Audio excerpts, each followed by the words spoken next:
اور کاش تم اس وقت کی کیفیت دیکھو جب فرشتے کافروں کی جانیں نکالتے ہیں کہ ان کے چہروں اور پیٹھوں پر مارتے جاتے ہیں اور کہتے ہیں اب آگ کے عذاب کا مزہ چکھو۔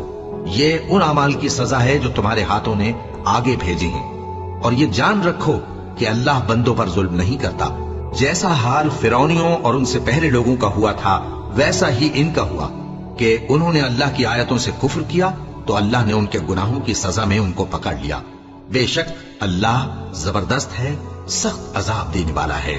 یہ اس لیے کہ جو نعمت اللہ کسی قوم کو دیا کرتا ہے جب تک وہ خود اپنے دلوں کی حالت نہ بدل ڈالیں اللہ اسے نہیں بدلا کرتا، اور اس لیے کہ اللہ سنتا جانتا ہے۔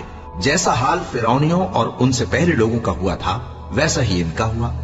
انہوں نے اپنے پروردگار کی آیتوں کو جھٹلایا تو ہم نے ان کو ان کے گناہوں کے سبب ہلاک کر ڈالا اور فرعونیوں کو ڈبو دیا، اور وہ سب ظالم تھے۔